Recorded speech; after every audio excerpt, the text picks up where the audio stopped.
Hello and welcome to this week's episode of Dadas Show, coming to you from Best Western Hotel, Upper Hill, here in Nairobi. I'm your host, Ashiko Mbune. Now, as always, the Dadas Show aspires to promote the spirit of sisterhood and solidarity amongst Kenyan women. And we do this by creating an open and safe platform for women to be able to discuss all matters, anything pertaining to their health and well-being, to their careers, to their families, and anything that affects or inflicts them in any particular way. So today's topic is understanding endometriosis. And I know very many people have questions at home about it. According to the National Health Services UK, endometriosis is the leading cause of infertility amongst women. It is also ranked the 20th most painful disease to actually live with. So in a study that was carried out in 2021, there was an 8.9% prevalence among a sample of 224 women which was actually afflicted by this disease.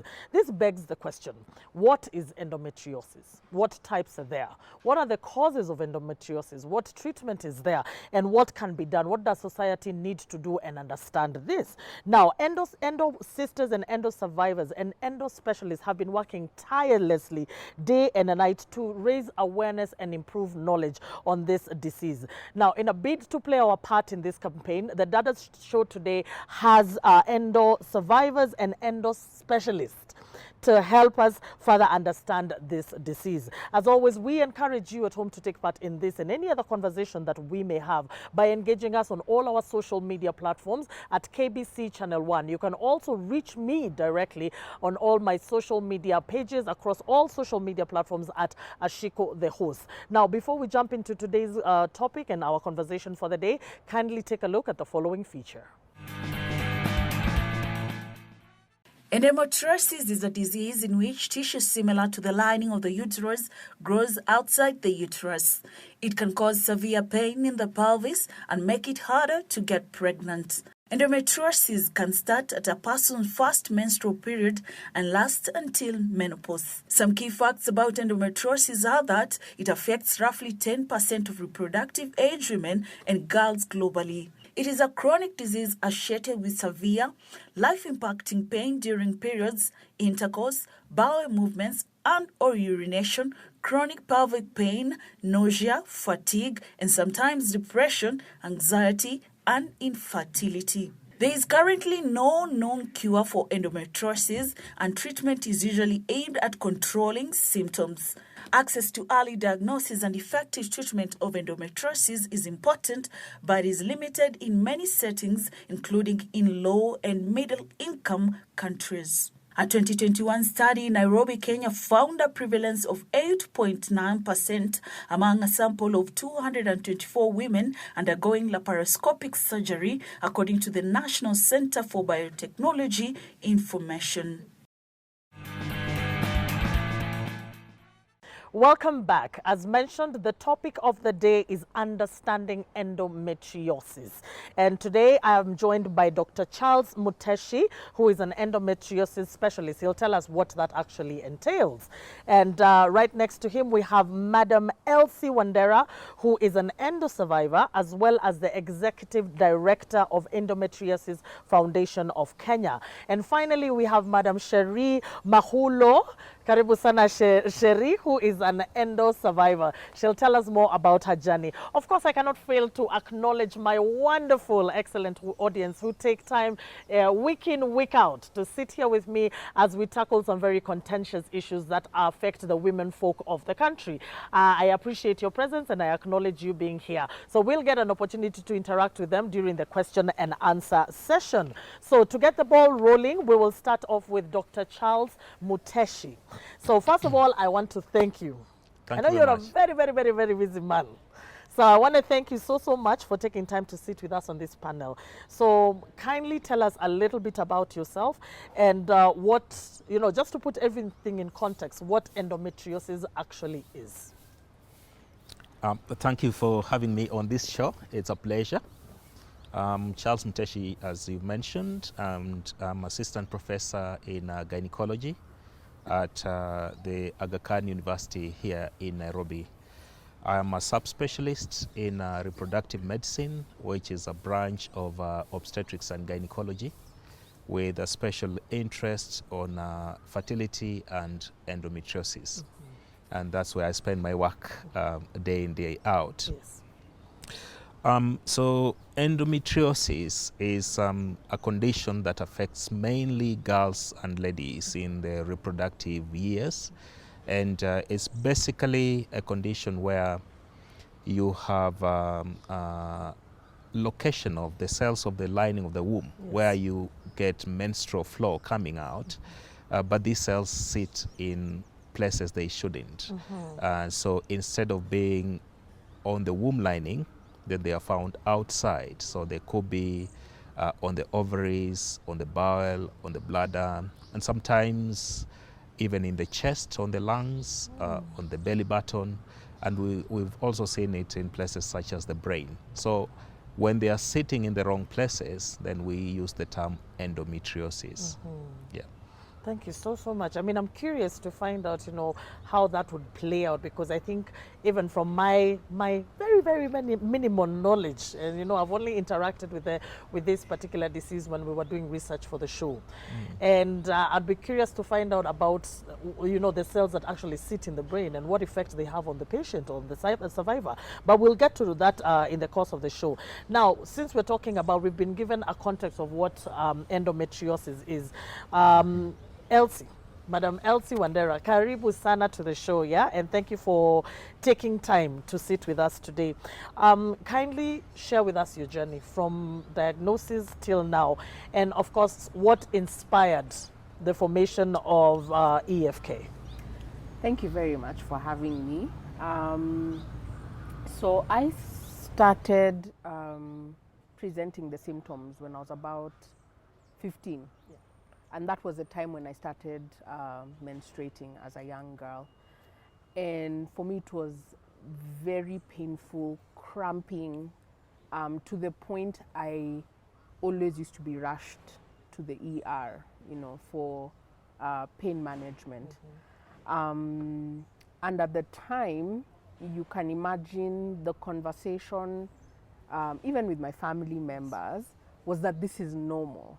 So pain was normalized for me for a very long time. So until I was about 26, I got so fed up of how sick I used to get leading up to my menses, during my ovulation.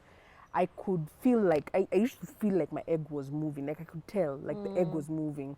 And that's what led me to try and get a definitive diagnosis, because I was like, there has to be something wrong. Something that is wrong. Yeah. Pain is an indicator that something is actually going wrong. And so when I was 26, that was the first time I was diagnosed through a procedure that is known as a laparoscopy. Yes. And when the doctor went in, that's when he found ovarian cysts, which is one of the ways that you can tell that someone has endometriosis. And he could see the lesions and adhesions around. Yeah. And so after that, that's when I began, I was put on some hormone suppressants. Yes. To just manage the symptoms for a short while. And I remember for me what was very hilarious was the only way the doctor could help me understand what I was suffering with. Yeah. Was he told me my uterus was growing inside out. Yeah, that's interesting, because even during the research, that's what it said. Please continue. Exactly. So I think that was the only way the doctor could make me understand, because I kept asking him, I'm like, what are you saying? Like endometriosis, like what?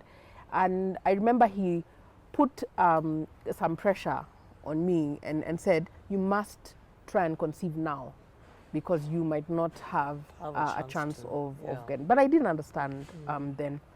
And so to date, I've had 4 surgeries. And the last surgery, unfortunately, during that time, I lost my ovaries. Yeah. My gynecologist Yes. was not able to save them. And that was just because of the disease progression. Yeah. And it impacted my life in, I know, in terms of socializing, like there are days like I couldn't, hang out with people, or I couldn't go to work. I think for me, my work life was the one that was impacted a lot, because like every 3 days in a month, I'd be out. I'd be working from home or something like that.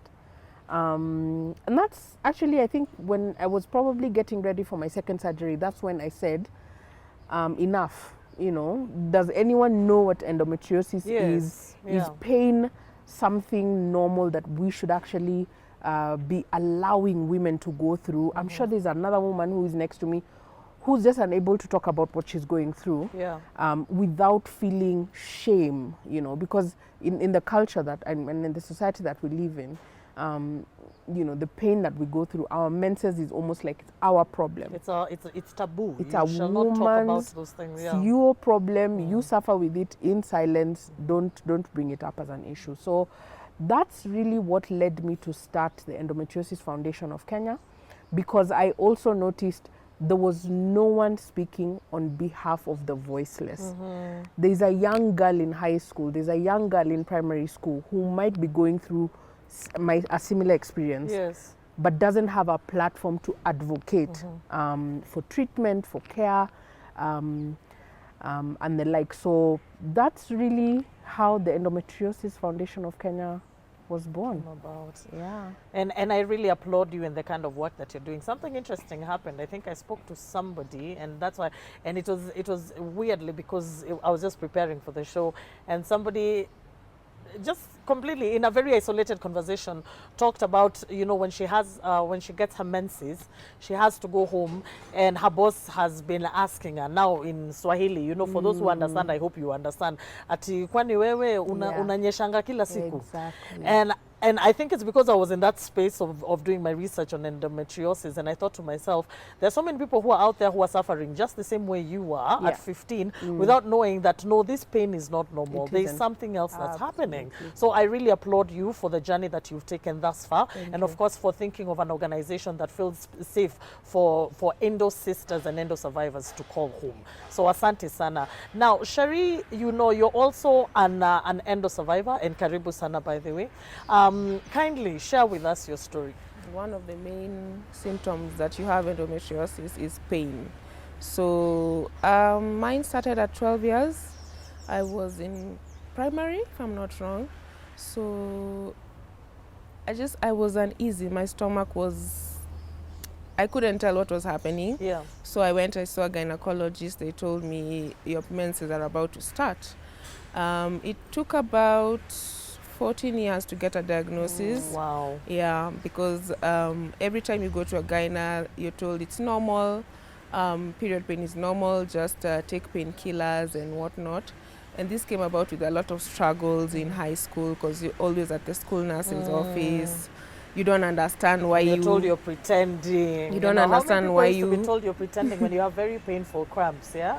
Because I also had my very painful cramps, though not related, but every time you'd be told to stop pretending. That's to show how people know, very little. But yes, please continue. Yeah, so every time you're at the school nurse's office getting painkillers, it gets more intense year by year. So finally, in Form 3, I went to one gyna. He prescribed Femiplan. Yes. And so when I went to school with these pills, my school matron was like, Kwani, we have someone who is sexually active, because these are family planning pills. Yes. And so she withheld them up until my mom had to come during Parents' Day, to explain why a 16-year-old child has contraceptives. Yes, has contraceptives. And when my mom came, she came and she explained exactly what is happening. And then that is when I was given my medication. But even then, I was told by the school matron, like, and I still don't encourage a girl of your age to take such medication. Please go and have yourself properly investigated when we close school. So, at that time you're thinking, I have been given a solution, finally I'll get rest and I'll be able to be like my fellow schoolmates. And then you're walking around with this badge of shame, like your school matron knows what your issues and everything. Anyway, long story short, diagnosed at 26. The diagnosis comes as a sign of relief because you know it's not all You're in like, your head. oh, I'm not losing my I'm, mind. I'm not crazy. Yeah, I'm not crazy. Yeah, the diagnosis is both. It's a bittersweet pill because you finally know what it is, but unfortunately the condition doesn't have a cure. Yeah. It can only be managed, and yeah, that's basically my long and short story. Wow. Well, I mean, again, I have to applaud you, just like Elsie, for the courage to even come and talk about it. Because, I mean, it takes a lot of guts by the to come and talk about on national TV and say, you know what, I'm going to talk about my menses and this is what happened. And I'm sure there are so many people who are watching at home, and mothers and daughters and, you know, there are ladies, there are females who are watching at home and they're thinking, wait a minute, could my cramps mean this? And it's going to prompt them to actually get checked. So that is what you people are standing for by your presence in this show. So of course we commend you and we applaud you for your presence. Now we've talked about, Sherry has mentioned something about treatment. She talked about there's no cause, there's all of this. So kindly now, so that we can go back to class, what are some of the known causes of endometriosis? What are some of the types that are out there? Because I realize that there are a couple of different types. And what are some of the symptoms aside from, you know, the very painful cramps? So that what can our audience and our viewers at home look out for? Yeah, so I think one of the things about endometriosis is that it's a disease of mysteries. Okay. Because we don't fully understand it. And, you know, when you say what causes endometriosis, we know the cells are sitting in the wrong place. We don't 100% understand how they get there. How they got there, yeah. Yeah, and there are theories that might try and explain this. One of them is that for the cells to sit in the right place in the womb, they actually migrate from a certain part within the abdomen, just where the ovaries would normally sit. And then they get wrapped around, you know, the muscles of the womb, and then they come down to form the uterus. Yes. And maybe in that process of moving around, when you are still very tiny and little in the womb, got misled. They drop along the way, and they might persist and may get reactivated later on in life, and they may cause symptoms. But perhaps some people think the tubes are open, and when you get menses or menstruation, a part of that menstrual flow goes back into the abdomen, and it carries cells with it that may survive and get implanted in those areas. Yes. So we may be arguing amongst ourselves as scientists to the cause of endometriosis, but yet we haven't arrived at a consensus. But there are different types of endometriosis, and one of the ways in which we look at it would be, where is it located? And so if it's sitting just on the linings of the internal organs, we call it peritoneal endometriosis, which means is that it's like just sitting on the skin of the linings of the organs. And this will be, you know, the pelvis, the ovaries, the uterus, and even the bladder area. But it can invade into these organs. And so if it goes much deeper, then we call it deep endometriosis, because it's gone slightly deeper than just sitting on the surfaces. Yes. And much more commonly, because of its nature of progression, it causes what we call scarring, or it causes tissues to get stuck together. And so if it happens around the bowel, then the bowels are brought onto the womb. It might happen around the ureters. These are tubes that connect the kidneys to the bladder, or it may be on the bladder itself. So we call it deep endometriosis. And as Elsie mentioned, you may have what we call ovarian endometriosis, which is a cyst of endometriosis on the ovary itself. So this will give different symptoms and manifestations depending on the location.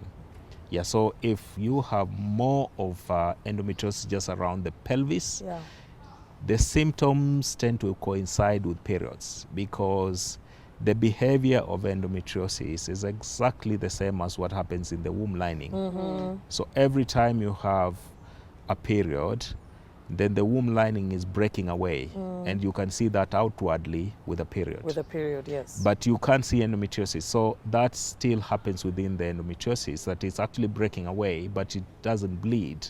So it causes pain. So pain is a significant symptom.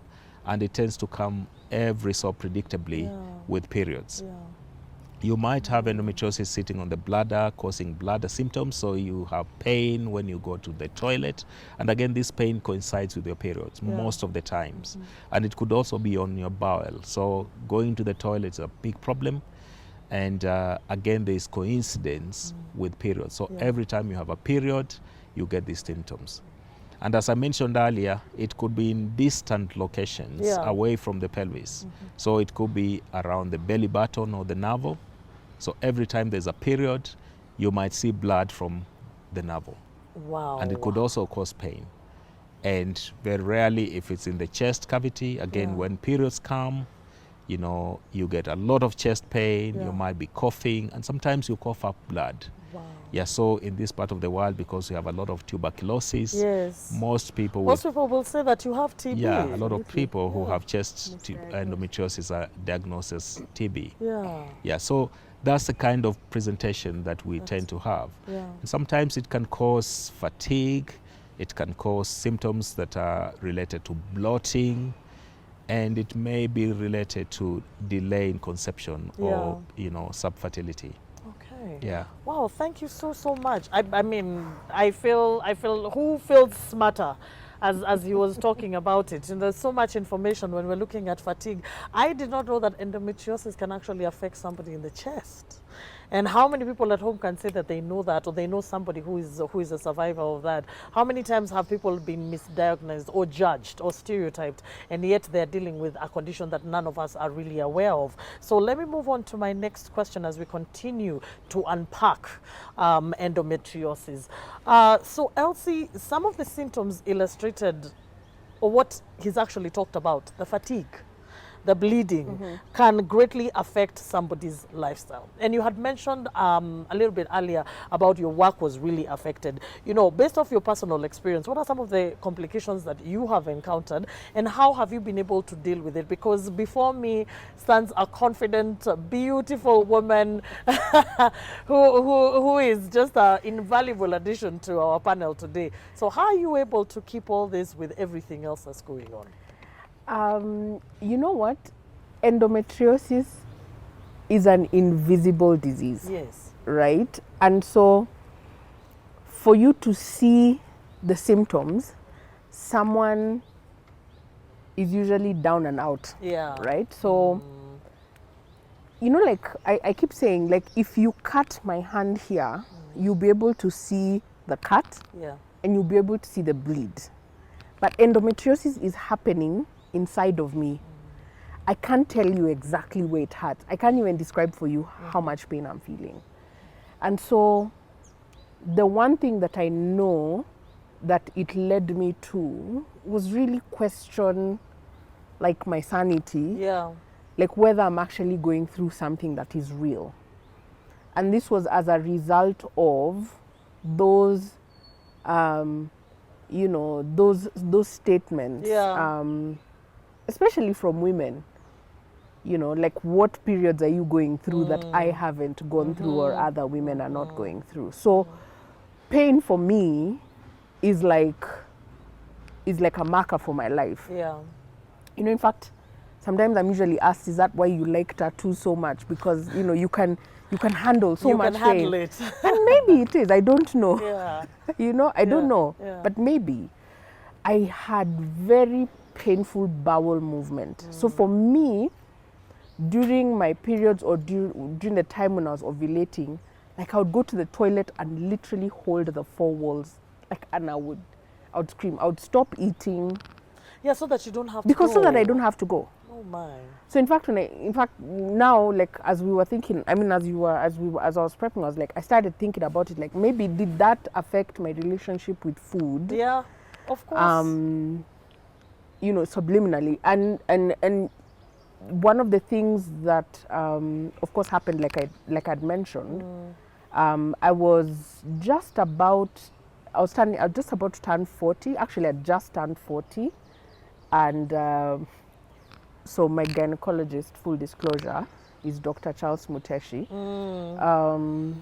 You know, so we went in for the surgery. you know, so I came up, I woke up and I was so excited. I was like, oh my God, so what happened? Did you conquer? Yes. You know, like, is Are we this still like in the going, good yeah, fight? like, are we, you know, are we done? Yeah. And you know, I remember he held my hand, because I think that was the first time. He held my hand and just, you know, calmed me down. And he's like, he said, yeah, this is what has happened. I was unable to save your ovaries. The disease progression was very, it was a lot, and it had spread all over. I had a frozen pelvis. And so that meant that, you know, of course, I have no way of conceiving. Of course. I can't do it by myself unless assisted Yes. through an IVF. But I think for me, the good news was that I have a beautiful uterus, Yeah. which he keeps telling me, he's like, Elsie, your uterus is ready. If the day you're ready to have a child, you just let me know. Wow. So that's some of the impact that a lot of women will not tell you about, of what they're going through, that it impacts their ability to conceive. But I'm not saying that my story is every girl's story. But I think what is important is that we must work towards, yes, raising awareness, denormalizing period pain, and making sure that once women and girls start presenting these symptoms, immediately go see a doctor, get some assistance, try and see if you can actually deal with the pain that you're going through. Because if I didn't do that, Yeah. I swear to you, I think, I don't know where I would be today. But I think one of the other things that we did together with Charles is, as he noticed how I was dealing with everything that I was going through, because I was also in a very difficult time in my life. My marriage was breaking up. I was going through a divorce, but not as a result of this, but completely unrelated I mean, issues. Yeah. You can imagine all of those issues coming together. There's work, you know, COVID was just happening, you know, so mentally the burden of not only the condition but everything else that was happening with me, I needed to deal. Yeah. So I immediately, you know, Charles just said, you know what, let's just start therapy. And when I started seeing a therapist, that's when I realized that I was in depression. Yeah. I didn't even know. I was like, oh my God, like, how many things can a woman deal with?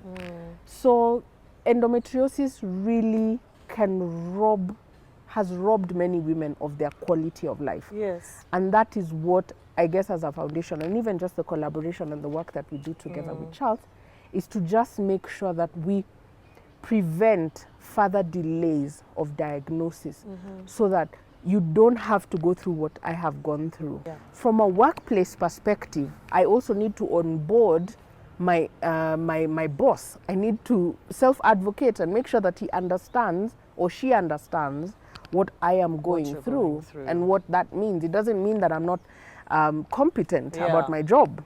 You know, we are successful women. We are here doing great things. Yeah, of course, and I do definitely have to commend you for everything that you're doing. And so I love what you have said about the support system is very crucial, especially even just start from your caregivers to your fellow endo sisters, you know, to society, to your workplace, to your family, you know, of course, and seeking therapy. I always feel like I'm always advocating for therapy, like this, cut me a check at the end of the month. Right. But I believe in therapy so heavily because I do see the value that it actually has in people's life. Now, we're going to take a small break, and then when we come back, we'll dive straight into the question and answer session. So don't go far away.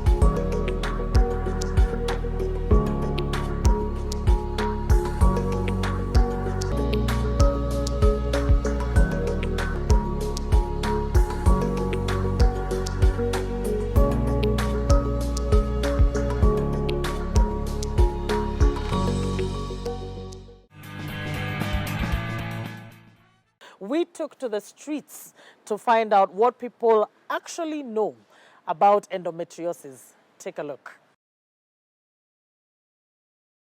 Endometriosis, I think there's less public information about endometriosis, but as far as I know, it's a disease that affects ladies, and it's many people say it's cancerous, but I don't know if it's really cancerous. But I've known people, several people who have suffered from the same. Mostly, the people who have it, when they get pregnant, they miscarry most of the time.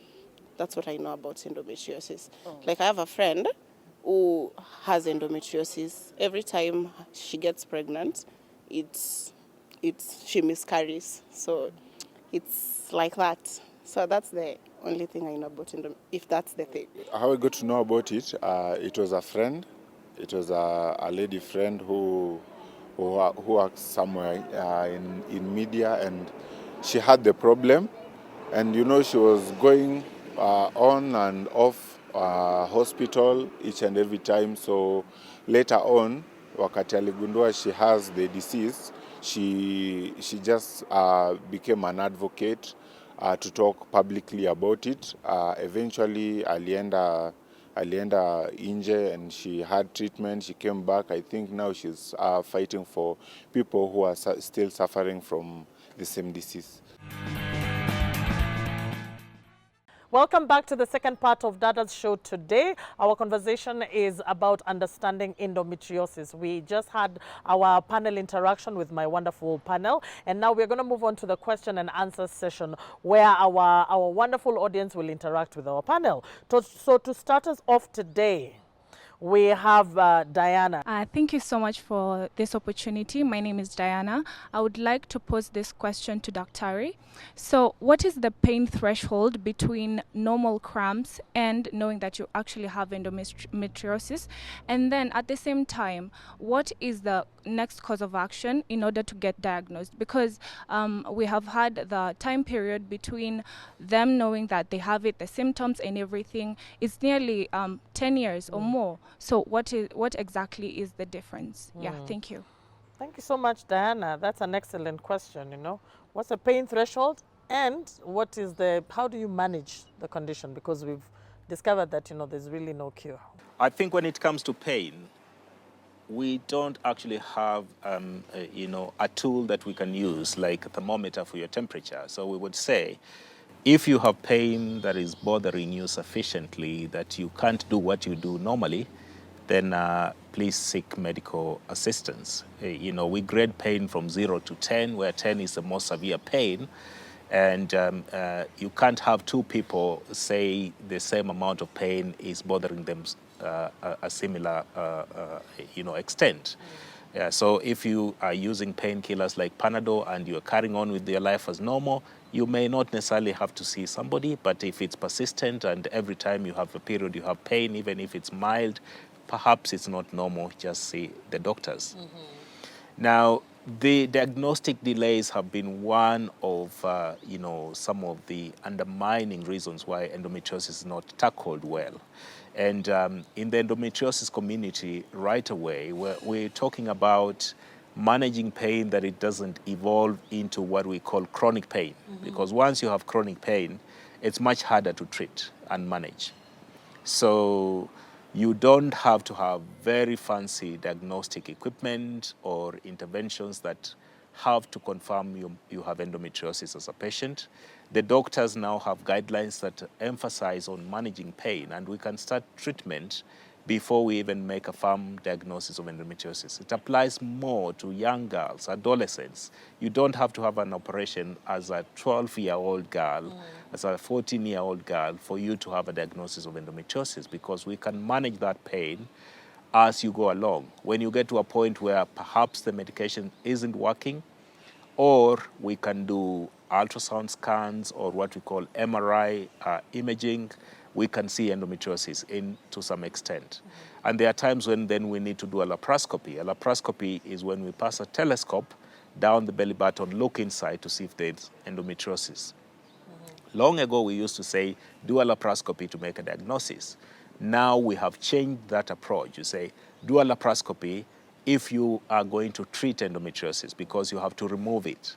And so the doctor who is going to do the laparoscopy should be comfortable enough to be trained and skilled to remove the endometriosis. It's not enough for them just to go look and say, I found endometriosis. So if the doctor suspects there could be endometriosis, they should be treating you initially. And if they feel they may not be able to tackle it if they were to do a laparoscopy, then they should be able to refer you to an appropriately trained doctor who can manage the endometriosis.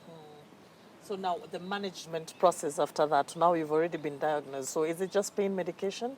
Not quite, because the needs of the individual patients vary. And so a young girl who is in school is just bothered about having a good time with their friends, being able to finish school. So we focus more on making sure that that is not disrupted. So we can give you, the pill that Sherry talked about earlier, and you can take the pill for so many years without having any ill effects from it. If you're coming in because the pain is intolerable, you can't take the medication that is working, then we'll go in and do an operation called laparoscopic excision. And when we remove the endometriosis, 70 to 80% of the time, you may improve your symptoms and you don't need to do anything else. And sometimes if we do that, we only need to give you an additional management of pain over the long run. You could come in because you're struggling with fertility. And so we will look at what are the options to manage your fertility with regards to endometriosis. If it's an operation, we may have to do it. Or if it's not possible to conceive naturally, then I come in with my IVF or in vitro fertilization, and we can help you get pregnant. So our next question is from Alice. Hi, my name is Alice and I'm an endo warrior. My question is for Dr. Muteshi. I would like to know what role nutrition plays in endometriosis, and are there any foods or drinks I should avoid or implement more into my diet? Thank you so much, Alice. And we, of course, we commend you on your journey as an endo warrior. And karibu sana. Like I mentioned, this show is for you. So yes, Dr. Thanks, Alice, for that question. So most importantly, the management of endometriosis is holistic. So we don't just focus on your pain. We don't just focus on your surgery. We have to look at you in a holistic manner. We know that there are certain foods, for instance, that may give you symptoms that can exacerbate the symptoms of endometriosis. So you can only know by listening to your own body. I can tell you if you take milk, it might aggravate your symptoms of lactose intolerance, and that may make endometriosis worse. But that's not the case with the next person with endometriosis. So listen to your body, understand which foods aggravate your symptoms, and you can eliminate those, because we live in a planet where you can almost always find a substitute for a certain food element. So that's one. Exercise is very important, and I think it's useful to mention here that you can't talk about nutrition without exercise, and we use exercise a lot in managing endometriosis, because pain comes in to make you go into a state that is defensive. So you don't even want to move. But when you unlock yourself and you're able to do that, then even your pain threshold will vary and you are able to do everything else. Thank you so much. So we're looking at diet and exercises and listening to your own. I love what you've said, and I think it's also important for people to know that not one size does not fit all. So you look at your endometriosis journey and find out what actually works for you. Thank you so much, Alice. And the next question we have is from Rachel. Hello, my name is Rachel, and I'd like to just say thank you so much for having us here today. I'd like to extend this question to Elsie. How can friends and family support someone who's going through endometriosis? Okay, excellent question, Elsie. Learn about what endometriosis is. Join a community, a support, an advocacy group. And in that case, I think we have the Endometriosis Foundation of Kenya, where we provide that support, knowledge and information about the condition, and how to manage it, etc. We direct patients to the right care. And it's also about you educating the people who are around you. Yes. So don't leave them assuming, right? Because there are a lot of myths and misconceptions about endometriosis, So you have to be your biggest cheerleader and your biggest advocate, the person who almost quote unquote shouts the loudest. Yeah. Because we know that the public still lacks awareness, still lacks a proper understanding and knowledge about endometriosis. So if you're suffering with it, the best thing I would tell you is to talk about it. But for family and friends, I think the one thing I would encourage us to do is to be very sensitive and caring to the people who are suffering. So no unsolicited comments. Don't say things like, go get pregnant, then, you'll deal with it. Don't make a statement about my endo belly, because at some point my stomach swells and I look like I'm pregnant. Yeah. So people usually come telling me, oh, congratulations. And I'm like, for what? So let's stop with the unsolicited comments. But also family and friends, if I'm home, if one of your family members is home and they're sick, give them a hot water bottle. That usually helps. Check on them, just find out like, how can I help you? Like, what do you want at that very moment in time? But more importantly, direct them to seek medical attention, because we don't want to continue normalizing pain, but we want to end it, and we want to end the silence. Wow. Thank you so much, Elsie. Rachel, I hope your question has been answered. And then our next question comes from Shadia. Thank you so much. My name is Shadia Ramadan, and my question is to you, Cheryl. What are some of the misinformation and stereotypes that you went through or you encountered throughout your journey? Endometriosis is just a painful period.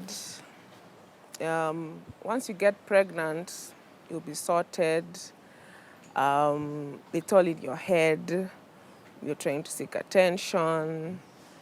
There's just so many myths surrounding it. Like you'd hear someone come and tell you it's because you took a lot of P2. Yeah. Oh, wow. Okay. Did you have many abortions? Yep. Because me, I get periods and mine are not that bad. Yeah. So how do you deal with words like those when someone comes and tells you it's because you took too many postinator? Fortunately, as Elsie has said, I educated myself. Number two, after joining the foundation and having a support system of ladies, and of course knowing this is a condition that's real and I did not bring it on myself. It's not my fault. We have such wonderful programs. We have an endo-body system where we pair one another, so you don't feel alone in this journey. So that's how mainly I dealt with such misconceptions and harsh words, because sadly, even the one for getting pregnant, you'd even get it from gynecologists. They tell you it's time, and this is a medical practitioner, and you're like, I'm here to get solutions for my pain. Yeah. I'm only 22. I'm not ready to be a mother. Yeah. So I think joining such advocacy groups, educating yourself, and once you go through psychotherapy and you understand yourself, you're able to overcome so much. Okay. Yeah. Wow, thank you so much, Cherie. I mean, wow. I commend you for your courage, because some of the things that you're saying, some of the stereotypes, you're thinking, where did that even come from? Ignorance is an animal. Yeah. So our final question of the day is from Brian. So hello, my name is Brian Deti, and my question goes to Miss Elsie Wandera, and the question is: as a man with a woman. As a man in a woman's life suffering from endometriosis, whether boy-girl relationship, whether brother-sister relationship, whether mother and son relationship, what can a man do to help the woman? And the other question is, what is the government doing, or what can the government do to help in endometriosis? Thank you. That's an excellent question for the fathers at home and the brothers and the uncles and someone who's afflicted with this disease in one way or another. How can you support? So we'll actually have it to be two-pronged. Elsie, you can tell us what you would like to see. And Daktari as a man, because over and of being an endometriosis specialist, you're also a man. What would you advocate to your fellow men who's watching? So let's start with you, Elsie. I think for me, I think I'd like to take this opportunity to celebrate the men who are in my life. Yeah. My father and my brothers, they were excellent. They did not, respond to it the way normal fathers would. Yeah. Like for example, when you send someone to buy your sanitary towels for you, they come wrapped in like newspaper, Gazette. then another brown paper, inside and then a another bag, and then then, a veneer. there's just some, people are ashamed of Yeah. carrying it, Yeah. and so they would also be ashamed. But my parents, and, it's like my mom and my dad, they tagged in. My dad understood what I was going through because he saw it in my mom, and therefore it means he was ready. And, if your child is sick and presenting those symptoms, they're sick, they need medical attention. Yes, they do. Let's not start at wait for your mother, stories, or wait for your sister to take you. So I remember my brother was able to go with me to hospital. My father also was able to take care of me or rush me to hospital if I needed that care. And so I think that's what I would advocate, especially for husbands. I think it's very important. Like, don't imagine that we have sat here and come up with this disease as an excuse, probably not to get your attention.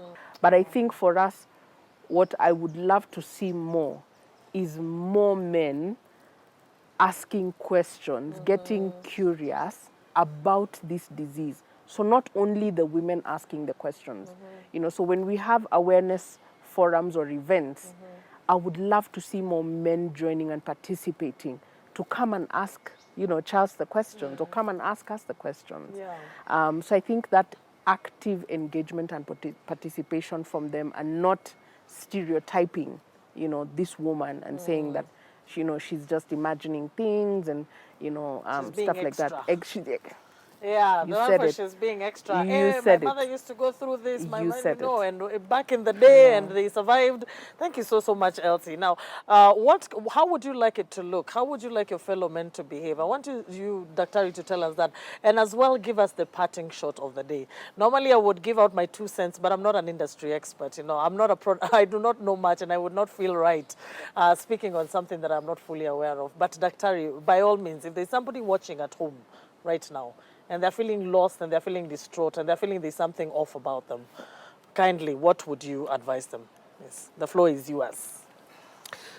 Yes, so I think it's important to mention that as a man, endometriosis is not an individual condition. Yes. It's a community problem.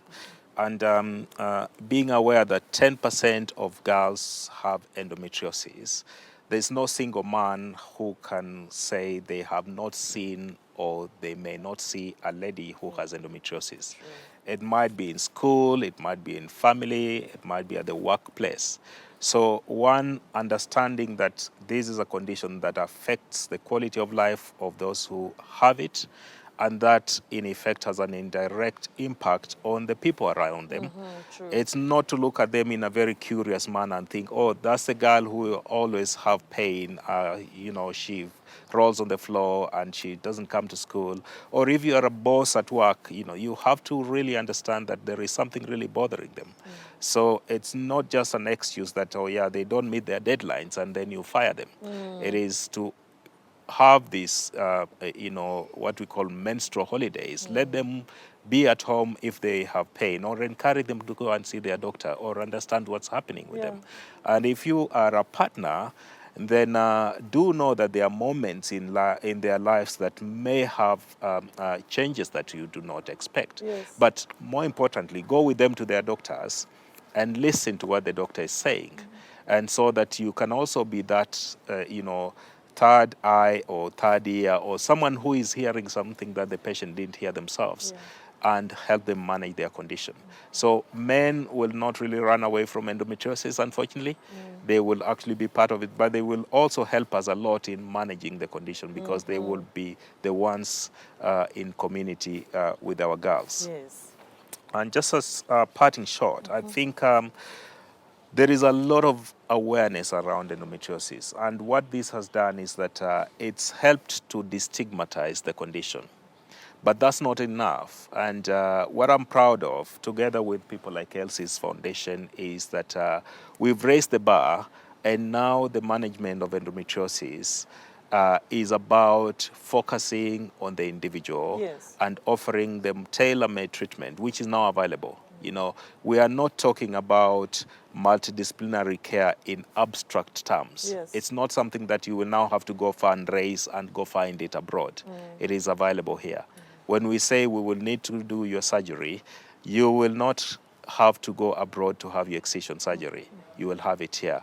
We have very well-talented pain specialists. We have counselors, and even IVF if you needed it. It's all available around. So that's one of these, the products of these, agencies and people like myself who've come back to give back to community. So I think we are in a good place. Yeah. And we are hoping that we can get much more people involved so we can restore that dignity that our girls need. I think that's an excellent parting shot. And those are very reassuring words, you know, almost Keb's marks of quality, that that they're ready, their treatment, not treatment, but management is possible, support is possible. You know, there's been interventions that have been taking place. So you do not have to perhaps, you know, break the bank and go abroad. So don't sit in silence, don't suffer in silence. Please reach out to a medical practitioner, especially a gynecologist who specializes in endometriosis, and then find out and reach out to the support groups that are available for you. So we have come to the end of today's very interactive and informative episode of Dadas Show. Remember, you can always share your thoughts, your opinions, and what you thought about this episode and any other episode that we have aired. And joining us on all our social media platforms at KBC Channel 1. Of course, you can reach me directly at Ashiko, the host, across all social media platforms. So on behalf of the production team at KBC, our location partner, Best Western Upper Hill, and myself, Ashiko Mbune, I thank you so much for joining us and for tuning in today. I will see you same time, same place next week. Have a lovely, lovely week. Goodbye.